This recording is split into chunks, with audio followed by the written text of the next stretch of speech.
everyone, and welcome back to the channel. So glad to be here with you guys today. Sorry I've been a little sporadic. I've been having a little bit of mental health issues with all this stuff going on.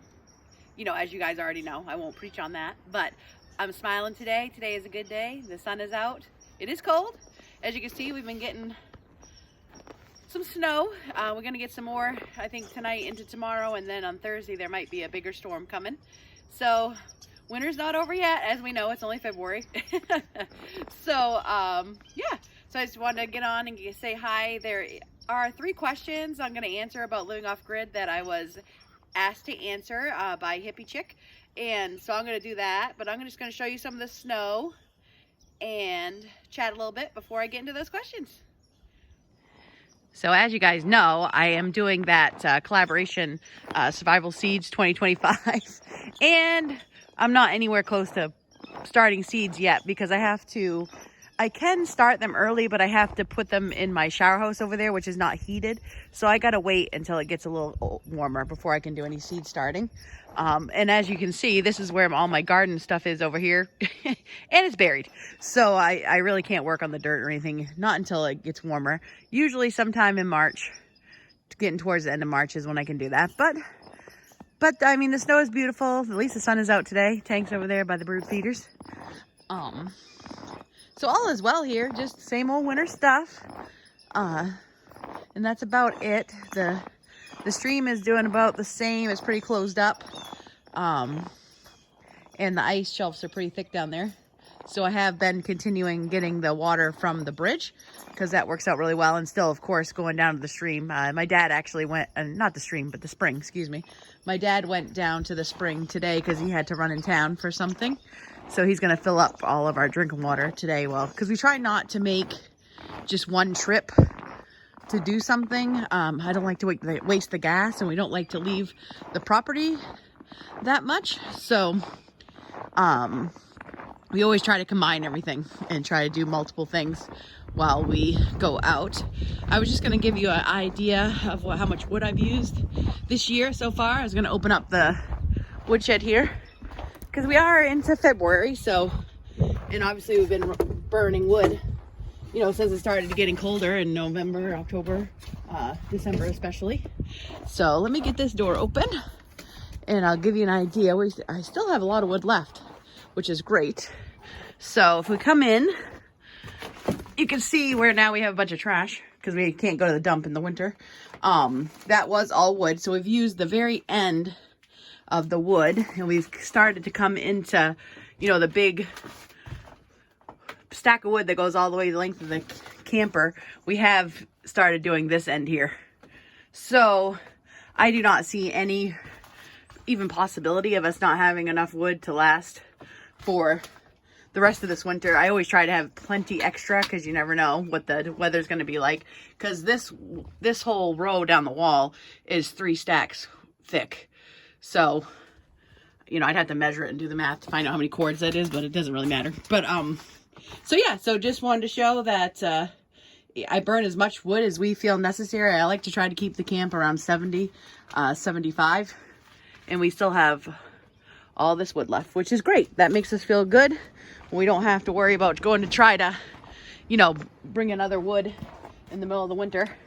I always try to have extra, and that way also when we go to start back up on next year's wood, we're already ahead of the game, and which we already are a little bit ahead of the game anyway, because out here outside of the fenced in area of my yard, yeah, that little pallet thing we started there, that is probably about 1/3 of the way full of wood that is also ready but would not fit into the camper.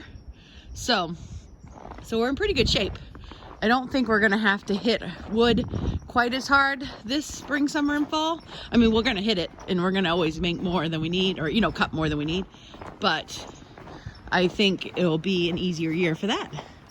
So yeah, so that's just what the yard and camp is looking like right now with the snow that we've gotten. We do shovel a lot just to clear out the yard. We don't need to shovel this much, but we do. And you can see in the sun where we shoveled, some of it melted yesterday. but that's only because we shoveled it. So yeah.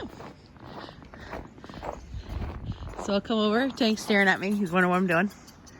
He probably wants to go for a walk. So I'll probably take him for a walk and then see you guys in a little bit to answer some of those questions about off-grid living.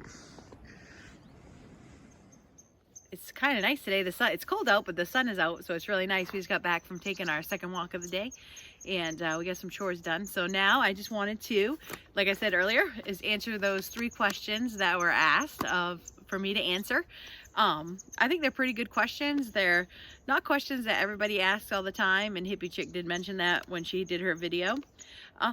Excuse me, sorry. So the first question was, what is the most difficult thing about living off-grid? I don't know why that was so choppy, but again, the question was, what's the most difficult thing about living off-grid?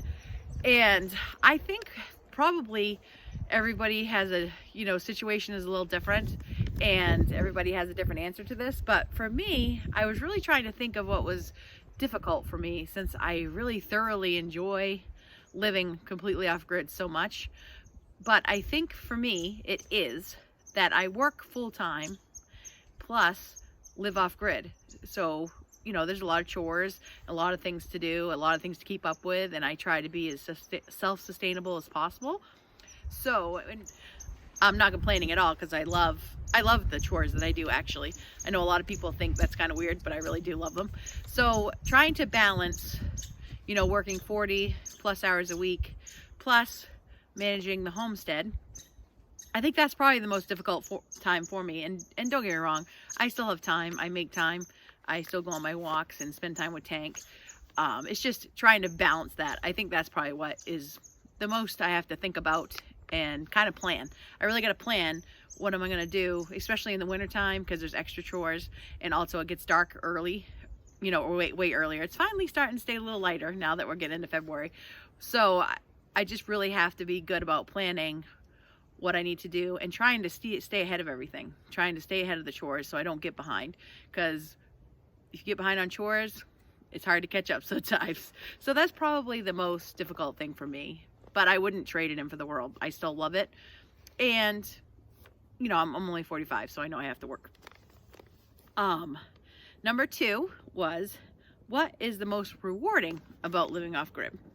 And for me, the most rewarding part is that every day I feel like I accomplish something. I get something done. I make some sort of progress. I always have something that I've completed, started, or finished every day. And that feels really good. It really feels like you have a purpose and you are making progress, and it's just a really good feeling. It makes you feel proud of yourself. It makes you feel encouraged to keep going. And yeah, I think I've said it in some of my other videos. It's just, this lifestyle is very rewarding. You get to see the benefits of the hard work you put in. So it's great. And there's nothing more, and I think it's harder for someone to feel proud about themselves than someone else looking in. So it's really nice to be able to feel like, I'm proud of myself today. I got a lot done. Or I am completing all this by myself, and I'm making it just fine. So sorry about that. There's a big tree it's pretty windy today, and there's a big tree that keeps cracking really loud. I'm probably gonna have to go make sure we don't need to cut it down. I want to make sure it's not gonna fall, because trees do crack in the cold and in the wind. Yeah, there he goes. He's still talking. But once they start, like some of these fir or pine trees, their sap freezes inside of them and they crack. And if they start like cracking open, we get a big enough wind, it's gonna go down. So I'm gonna go find out exactly what tree that is probably after this. But anyway, back to the questions. Sorry for the distraction. Sorry if that bark scared anyone, but that he is doing his job. And the third thing is, how hard is it to adjust from living on grid to living off grid? I think this third and final question is kind of like the last one. It really depends on everyone's situation, probably. What was the hardest or most difficult thing about transitioning from on-grid to off-grid?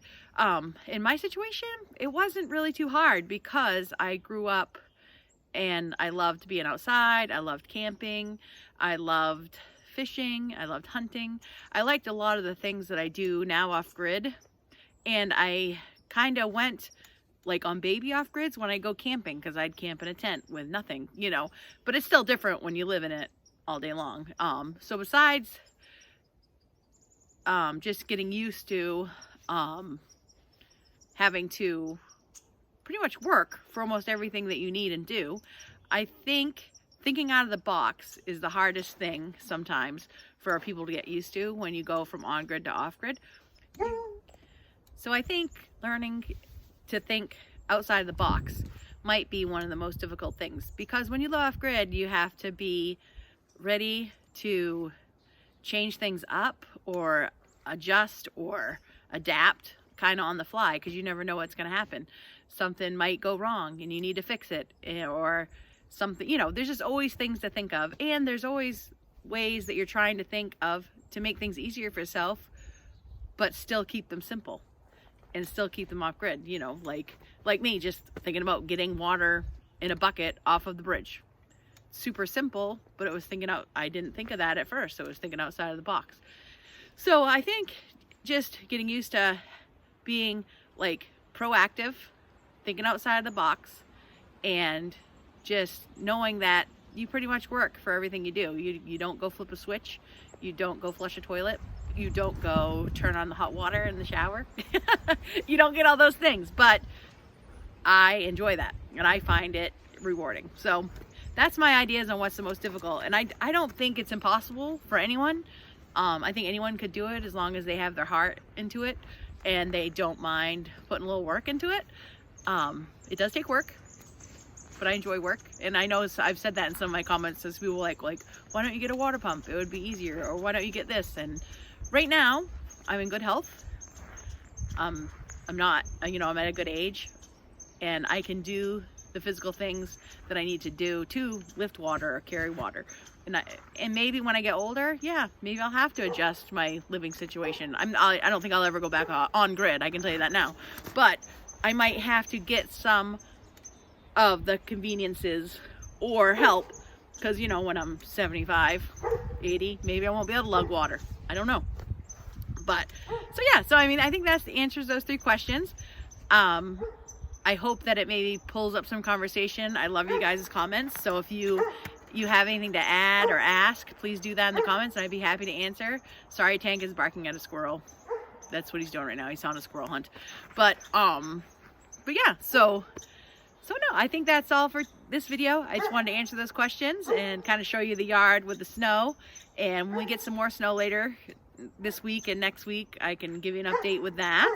So I just really want to say thank you as always for watching. Sorry I'm a little sporadic right now, but I promise it won't stay that way. I'm just working some things out, as you all know, and I have to do, you know, what's best for myself and for my mental health. So but yeah, so please, if you enjoy my videos, like, subscribe, leave those comments. I really enjoy answering you guys. It's so much fun. It's a great community, great bunch of people. Please check out Hippie Chick's channel if you have not checked it out. I know some of you came to my channel from her channel, which was awesome. I'll put a link to her YouTube channel in the description. And yeah, so thank you so much. I hope everyone is having a good week. I hope anyone else that's having any struggles in their life are doing okay. We're going to make it through. We're happy. We're positive. We're good people. We'll make it. As I keep telling myself. And whatever happens, happens. And I'm sure I will work it out. So, so as always, I hope you have a great week. Great weekend. If you watch the Super Bowl, have fun. I don't watch the Super Bowl. And like, live every day to the fullest and respect nature. And I'll see you in the next video. And I'll go find Bark and Tank so you can say goodbye. You can see wherever his squirrel is hiding.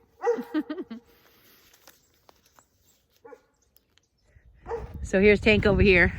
I'm sure he's not going to say goodbye to us because there's squirrels that go down in this cedar tree and he chases them.